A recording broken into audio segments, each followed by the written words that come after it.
Reading your comments, part 2.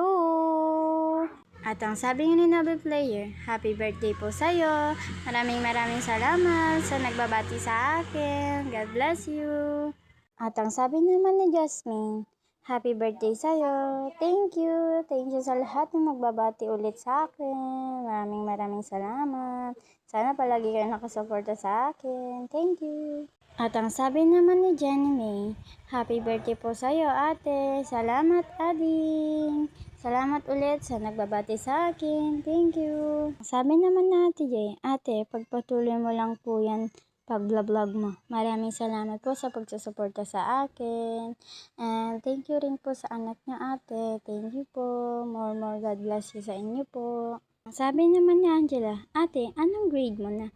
Ang grade ko po ay grade 9 and Aristotle po ang aking name ng section po namin. Thank you po sa pag-reveal ng grade ko po.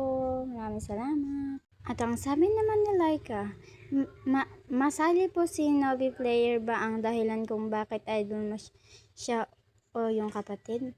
Wala lang po, naging idol ko lang po siya dahil kay Mark Rian. Thank you po. At ang sabi naman ni Leia, ikaw yan ate Kosra?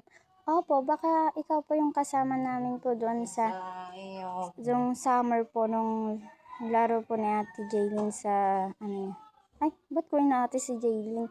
Mas matanda pala ako kaysa sa kanya. Baka kasama po kita doon. And maraming salamat po sa pagtatanong. At ang sabi naman ni Jasmine, ate, bakit yung kalbo nagsashampoo nakalimutan pala niya na wala siyang buhok? Hahaha, ano ba yan na tanong yan? Kalbo na nga, nagchachampo pa. Pwede naman para bumango yung ulo. Hehehe. At ang sabi naman ni Vanessa, pa-notice po. Yan na po, tapos na, na-notice na po kita. Sana lagi kang nakasuporta sa akin. Thank you.